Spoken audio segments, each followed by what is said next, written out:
जय हिंद। मैं आदित्य आप लोगों का कॉम्पिटिटिव लाइफ पर स्वागत करता हूं।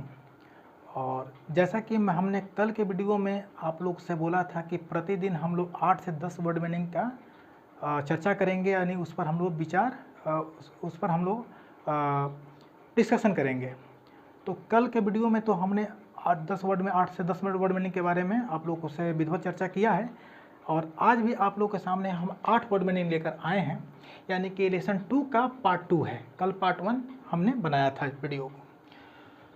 तो अगर आप हमारे चैनल पर नए हैं तो इस चैनल को सब्सक्राइब करें, लाइक करें और शेयर करें, और अपना जो भी क्वेरी है उसको अपने कमेंट सेक्शन में लिखें, ताकि वो आपका क्वेरी हमारे पास सुगमतापूर्वक पहुँचे, ताकि मैं उसको पढूं और हमारे लिए एक गाइडलाइन भी साबित हो।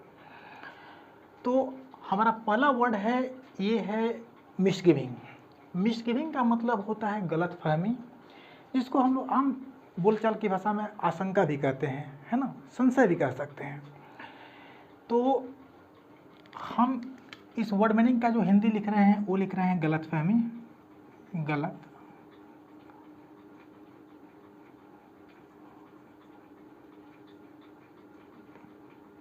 गलत फहमी, या इसको आशंका के भी नाम से जान सकते हैं, आशंका, जिसको इंग्लिश में हम लोग मिसअंडरस्टैंडिंग के नाम से भी जानते हैं। तो आशा और विश्वास करते हैं कि आपको इस वर्ड को समझने में कोई दिक्कत नहीं आ रही होगी। पर अगला वर्ड है मेरा पैरामाउंट। इस पैरामाउंट का मतलब होता है सर्वोपरि भी कह सकते हैं, सर्वश्रेष्ठ भी कह सकते हैं, और सर्वोच्च भी कह सकते हैं, है ना। तो इसको हम लोग कह सकते हैं सर्वोपरि,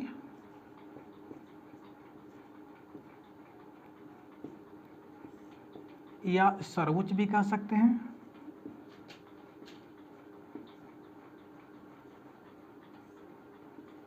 या सर्वश्रेष्ठ भी कह सकते हैं, सर्वश्रेष्ठ, जिसको अगर हम इंग्लिश में वर्ड लिखना चाहें, बताना चाहें, तो सुप्रीम कह सकते हैं, सुप्रीम। अगला वर्ड है वो हम लोग का है पुंडर। ये पुंडर का मतलब होता है विचार करना, या किसी चीज़ पर सोचना, या किसी चीज़ के बारे में चिंतन करना। तो पुंडर को हम कह सकते हैं कि विचार करना, विचार करना, या सोचना, या आगे कह सकते हैं हम चिंतन करना। अगला वर्ड है टावरिंग। इस टावरिंग का मतलब होता है बहुत ऊंचा। जैसे इसके वर्ड से ही पता चल रहा है, टावर का मतलब भी होता है बहुत ऊंचा, तो इसका मतलब होता है बहुत ऊंचा, या कह सकते हैं गगनचुंबी, है ना। और इसका अगर इंग्लिश का अगर वर्ड ले हम, यानी एज ए साइनोनिम्स, तो साइनोनिम्स में हम कह सकते हैं लॉफ्टी। क्या होता है? लॉफ्टी। तो इसको हम कह सकते हैं गगनचुंबी,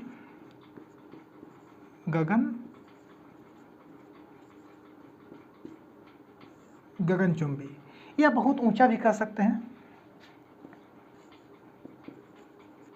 बहुत ऊंचा, जिसको हम इंग्लिश में लॉफ्टी के नाम से जानते हैं। अगला जो वर्ड है वो है अलिजेंस। अलिजेंस का मतलब होता है निष्ठा। निष्ठा होता है, या फिर ऐसे कहें तो कह सकते हैं कि हम अपने काम के प्रति बहुत निष्ठा रखते हैं, यानी बहुत समर्पण रखते हैं। तो हम कह सकते हैं कि निष्ठा हो जाएगा, या इसको हम लोग वफादार भी कह सकते हैं। तो निष्ठावान हूँ, तो इसको हम कह सकते हैं निष्ठा, जिसको हम लोग इंग्लिश अगर लिखना चाहें तो हो जाएगा लॉयल्टी। इंग्लिश का वर्ड मीनिंग अगर आप लोग को दिक्कत करे वर्ड में चाहे हिंदी में, तो आप बिल्कुल बताएं कि हमको हिंदी में दिक्कत हो रहा है, इसको और अच्छे से समझाइए, तो हमारे लिए वो आपका कमेंट एक अच्छा गाइडर के रूप में होगा, जिससे हमको बहुत कुछ सीखने को मिलेगा। अगला जो है वर्ड है वो है आपका अलायंस। इस अलायंस का मतलब होता है संधि या समझौता। जब दो देशों के बीच में कोई डिस्प्यूट हो जाता है या कोई मतभेद हो जाता है, तो वहाँ पर संधि या समझौता कराया जाता है दोनों के बीच में, तो उसी को हम लोग समझौता या संधि के नाम से जानते हैं, और इंग्लिश में हम लोग इसको अलायंस के नाम से जानते हैं। तो हम लिख सकते हैं संधि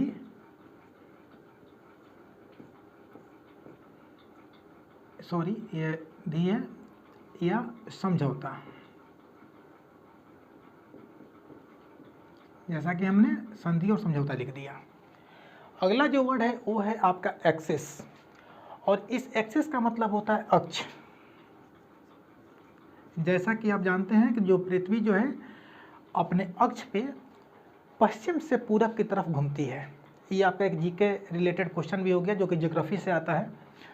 और अगला जो वर्ड है वो है आप लोगों का एक्सेल। एक्सेल का मतलब है धुरा। इस एक्सिस का वर्ड है धुरा।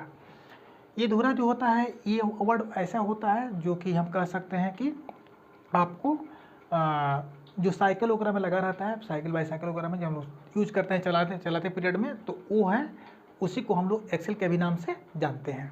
हम अपने कहे मुताबिक इस 8 वर्ड मीनिंग के बारे में विधिवत आपको बताए हैं कि इसका वर्ड मीनिंग कैसे आप तैयार करें, और बार बार लिखें, बार बार पढ़ें, रिवीजन करें बार बार, तभी जा कर के हम भी ऐसे ही तैयार किए हैं, आपको भी ऐसे ही तैयार करना होगा। कुछ वर्ड तो कॉमन मिलेगा, कुछ वर्ड जो है टॉप मिलेगा।